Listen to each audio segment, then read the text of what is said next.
Thank you, National Defense Secretary, Secretary Gilbert Teodoro. Please be seated. His Excellency Lee Sang-hwa, the Ambassador of South Korea to the Philippines, and the other members of the Diplomatic Corps here with us today. Chief of Staff of the Armed Forces of the Philippines, General Romeo Browner.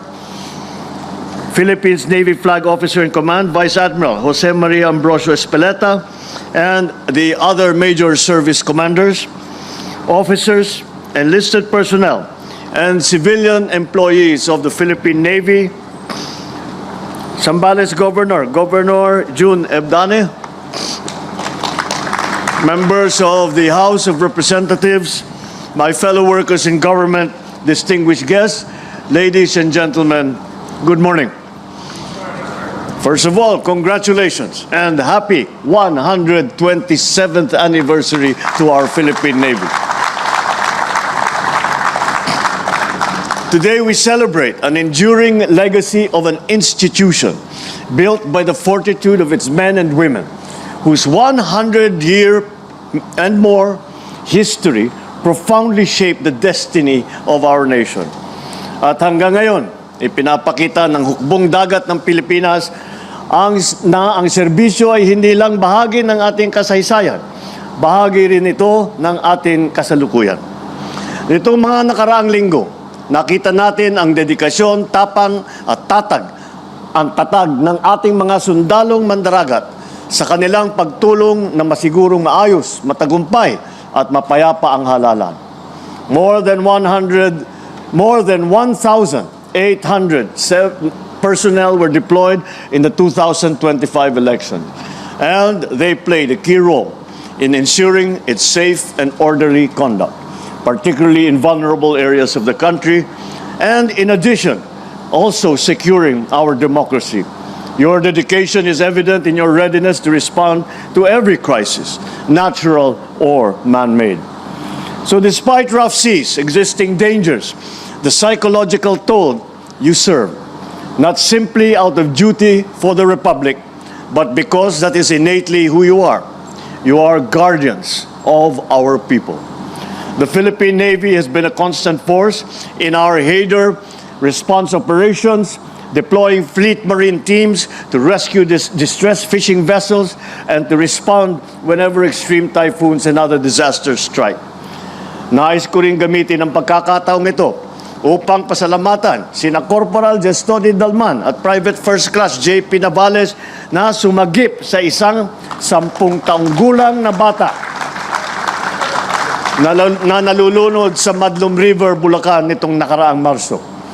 Isa itong patunay sa ating lahat na ang tunay na bayani ay kumikilos hindi lang dahil kinakailangan, kundi dahil din sa katapatan, sa tungkulin at sa pagmamahal sa kapwa.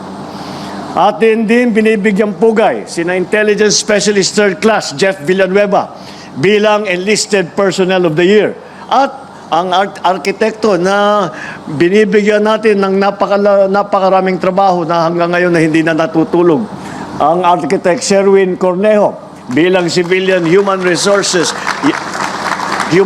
of the Year. Ang inyong natatanging tapang, galing at husay ay nagbigay ng karagdagan lakas at inspirasyon sa buong hukbong dagat. In every mission, the Navy proves that maritime strength is measured by the character, clarity of mission, and the commitment of those who serve. That same commitment to duty was clearly seen in the West Philippine Sea and in other maritime outposts. The Navy personnel serve as peacekeepers both in land and in sea, remaining steadfast as ever, upholding our nation's maritime entitlements with dignity and with courage. Sa kabila ng tensyon sa ating rehiyon, nananatiling matatag ang ating hukbong dagat. We stand firm. We will never tolerate any act of disrespect against our sovereignty. We will continue to safeguard our maritime zones and exercise our maritime entitlements in accordance with international law. Wala tayong isusuko, wala tayong papapabayaan. We reaffirm our commitment to being a responsible member of the international community engaging in all matters diplomatically, and upholding the established principles under international law. This obligation is reflected in our proactive and sustained engagement in international defense and security efforts. We also continue to actively participate in various exercises such as the Balikatan, Sama-Sama, Rim of the Pacific, and multilateral naval exercises, Kakadu. We have likewise conducted staff-to-staff talks with other nations, and we have hosted the ASEAN Defense Ministers meeting experts working group on maritime security. All of these are aligned with our broader efforts to foster cooperation and to maintain peace, both within our borders and across the region.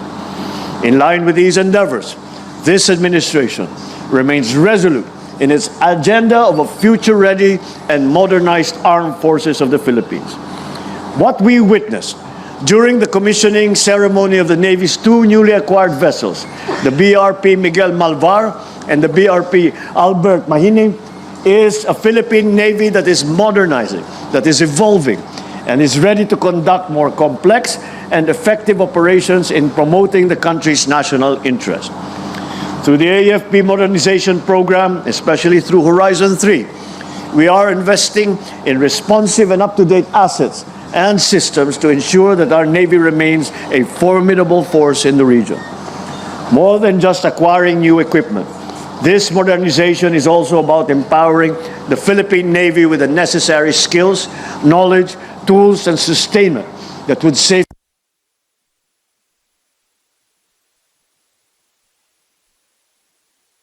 critical areas, beginning with the groundbreaking at Naval Station Nabasan and continuing with Chiquita and Grande Islands.